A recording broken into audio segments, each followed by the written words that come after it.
world champion of Hive. We're congratulating him on his first place finish here in the Mind Sports Olympiad. So first of all, officially, for the very first time, Christian, congratulations! Thank you. Thanks. You're the first ever Mind Sports Olympiad Hive champion.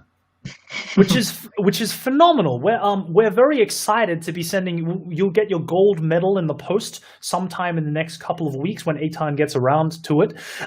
But we were just talking about in the break the effect of the time controls on this kind of tournament.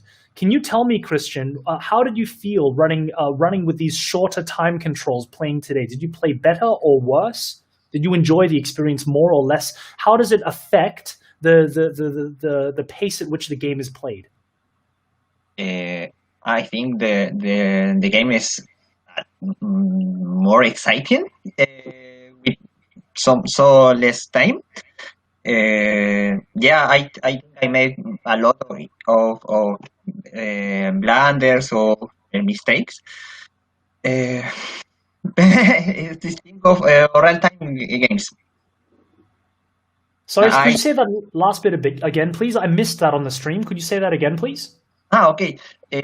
Well, I prefer to play real-time games. No, I don't play turn-based. I think I was more used to this rate of play. The rate of play. That's actually the next question that I wanted to ask, actually. Do you think that with less time to make decisions, that gave you an edge over players who weren't as familiar with the game as you? Do you think you had an edge? I think so. I think that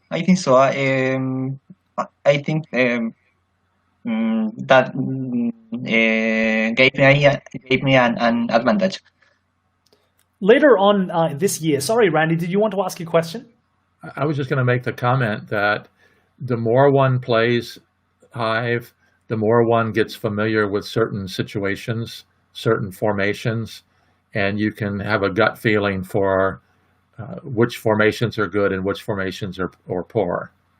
And the quicker time controls give an advantage to those players with the more experience.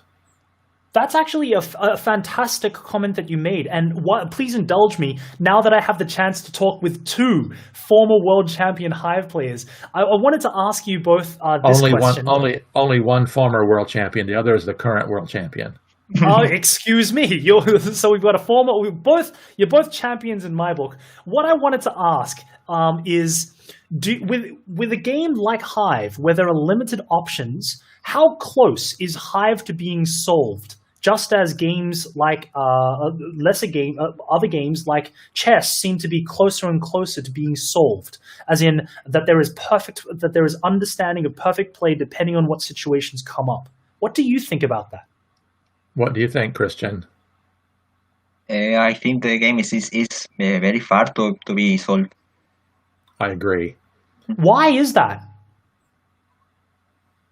Well, if I had to answer that question, I would say it has to do primarily with the fact that it's still relatively new, and it's not completely studied by tens of thousands or hundreds of thousands or millions of people around the world.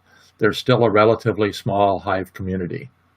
So for all your viewers out there who are looking for a good two-player abstract game, they can jump right in and within a year be challenging for the world championship. Can't say that about chess. No, that's so true. And I actually wanted to take that moment to highlight something, which is that Christian, you come from a particularly generally a small board gaming community in Chile. Can you tell me more about what it's like being a board gamer and a high level board gamer in a place like Chile? Sorry, guys, sorry to interject. We've got another guest. We've got our bronze winner. So we've got gold and bronze with us. So Chris, please take it away. We'll come back to that question a little bit later, Christian. But is this Judoka? Hello, are you? Is this Hi, the Joe. gentleman who? Hi, Joe. I don't know if he can hear us. We see Joe, you. can you hear us? I'll tell him that we can see him. We'll come back to Joe when Joe is ready. But from what I understand, Randy, is this the gentleman who owns the alias Judoka? It is. Aha! We watched a scintillating match that he played just then against Forgotten, who is our second place winner today. And Joe's getting sorted out later on. To return to the point that I was just coming to, Christian, you play board games in a particularly small board game country, which is not very known for its large community of board gamers. How have you found? Oh, is there a way that we can change the spacing so that we can see Christian's face? Eitan, could you have a look at that? So, Christian, Absolutely. how have you found it? How have you found it being a high-level strategic board gamer in a country without that large a community? Well, I play almost all my games in VGA or Board Space. No, not much in live games of Hive. Well, Which is some friends.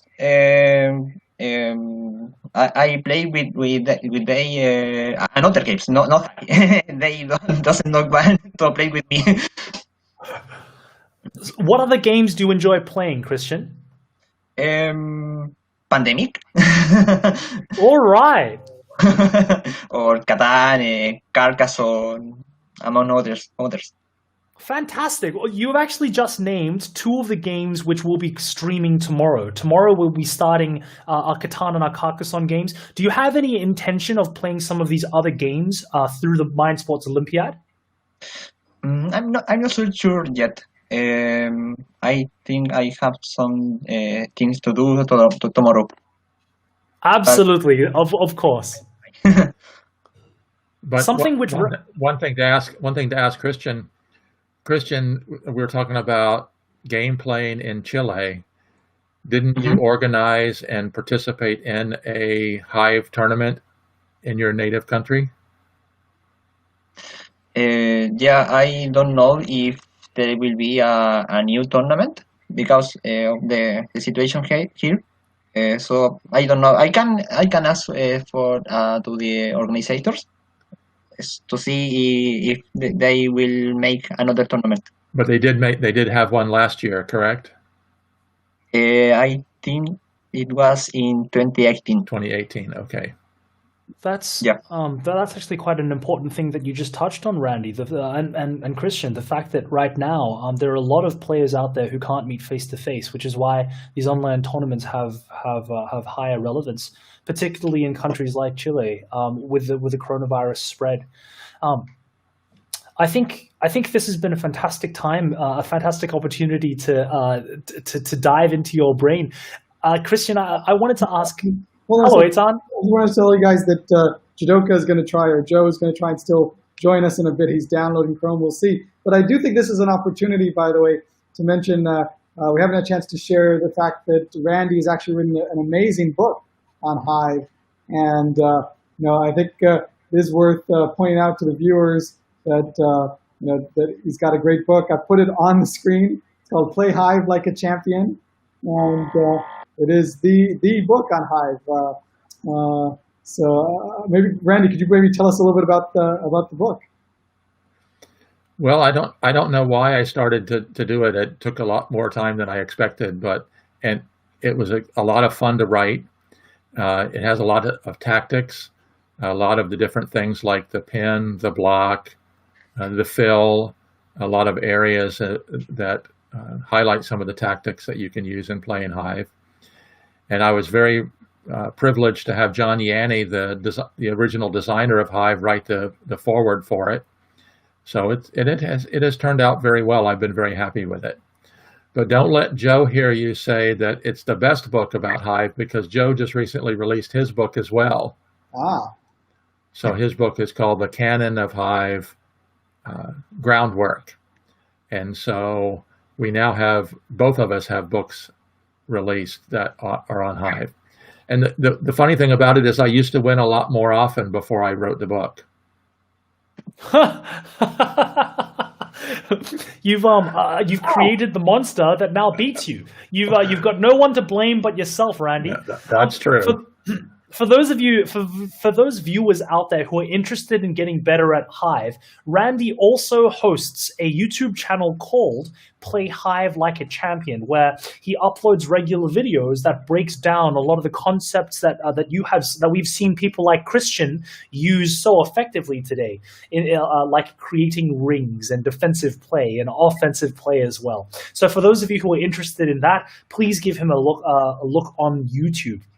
And we're actually quite lucky, not only through this tournament, but through the majority of the rest of the tournament to have a lot of world champions and super high-level strategic gamers for us to be able to pick their brains of. And if you have any questions that you'd like to throw at these smart minds, please feel free to join in on the Facebook chat and to send it through on our YouTube streams as well. We'll be reading those questions live as the tournament progresses for the entire month of August. It looks as if Eitan Judoka is going to take a little while longer to get here. I'm certainly in favor of calling it a day there. I'm sure that Christian should go off and enjoy the fruits of his long concentration tournament, his long period of dominating the world of Hive. I wanted to take a moment to thank all of the people who played in this tournament, as well as more specifically Randy for joining me, Eitan for organizing, and Christian once again. A massive, huge, heartfelt congratulations to our 3-time current reigning world champion of Hive and our gold medal placer, Mr. Christian from Chile, Quadlabet. Ladies and gentlemen, I hope that you will be around next year. Actually, we have 2 additional Hive tournaments later through the schedule. We've got one coming up this coming Wednesday, and again at the end of our tournament series on Saturday, August 29, where you too, if you're interested, can turn up and try to give Christian a run for his money. I feel like Eitan should include some kind of bounty for Christian. Any player who beats him gets a car or something, and we'll talk to Eitan about that a little bit later. How do you feel about that, Christian? Sorry? How do you feel about having a bounty on your head? So every time a player beats you, they win something, like a car or a chocolate bar. I really don't play for the prize. I love the game. Yeah, I mean, That's clear. And Christian did lose one game today, to be fair, as well, right? So he's human after all. He's human after all. But I thought we would. Oh, sorry, Eitan, off you go. Yeah. I just wanted to share a few things. I just wanted to show a screenshot of the final standing of the tournament for everyone. I thought let's go. Want to see that. So let me just share screen and jump in there and just show that Christian took first place. And actually, we would have liked to have had a playoff, but he actually, based on tiebreak, was also first place based on opponents' points. And Judoka also took bronze, a clean bronze based on opponents' points. So, it was all settled very clearly, and BJ's got actually a very nice system, I have to say, for seeing tiebreaks. But we had quite a lot of participants, and it was a very strong tournament. I mean, to see that between first and fourth it was so close, just half a point difference. I mean, super strong, and just a delight to see such a strong tournament. So I have to Which is certainly something that our viewers can look forward to for more of our tournaments. We actually have a reputation for having particularly strong fields across all of these abstract games, where you have a lot of world championship caliber players who hone their skills in one game for 5 million years and then come out of Chile like Christian did to dominate the world. Before we call it a day, I had just one final question that I wanted to ask Christian and Randy, actually. Christian, if you had one piece of advice for a new player to Hive who wanted to get better at the game, what would you say to them? Sorry, a tip? Yes, a piece of advice for a new player to the game who wants to get better. Well, I think when you are a beginner, I think you should play a lot. I think that's the same advice that Joe gives to all players. Just play a lot. And just before we head to Randy for that same question, I wanted to welcome Joe Judoka, our third place medalist today. Hello, Joe. Can you hear me? He's frozen. He is a man of stone. He has no reactions. I know, here he's moving. Hello, Joe. Are you welcome? Can you hear me? Hello, Joe. We can't hear you. We have some technical difficulties. Yeah, so which jump out and jump back into the stream. So while we get that sorted, I want to jump back straight to Randy. Randy, same question for you. Being an author of Play Hive Like a Champion, what piece of advice would you give to new players to get better at Hive quickly? Play a lot, and don't be afraid to play players much better than you, because every game you either win or you learn something. And so I learned more from my losses than I ever did from my wins. And playing Christian and Joe, I had a lot more losses than wins. Particularly Wise with the words. pill bug. They're the pill bug champions. The defensive pill bug next to the queen. Joe, can you hear me? Hello, are you into the stream? I can't hear. Okay, look, I feel like we should call. We can't hear Joe, but I feel like we should call it there for today. I want to thank everybody for joining us out there, and a big shout out to Board Game Arena, without whom we would not be able to run the Mind Sports Olympiad this year. If you are interested out there in meeting more of these players like Christian or Randy or Joe, please continue to tune out throughout this week, and we're happy to answer your questions if you have them out there. From all of us here at Mind Sports Olympiad, we're going to say goodbye for today, and we'll see you tomorrow for our Catan and our Carcassonne stream, bright and early. Our Carcassonne stream, we're going to begin with Catan at 3 o'clock, or have I got it the other way around? We probably got it the other way around. 3:30 p.m. for Catan. 3:30 p.m. for Settlers of Catan, one of the most well-sold board games of the last 10 years, certainly. So I'm interested to see what the high-level strategic thinkers in that game have to bring to the table, who's been cooking up strategies for the past year and a half. Fantastic. From all of us here at the Mind Sports Olympiad, thank you very much for joining us, and we'll catch you next time tomorrow. Bye, guys! Bye.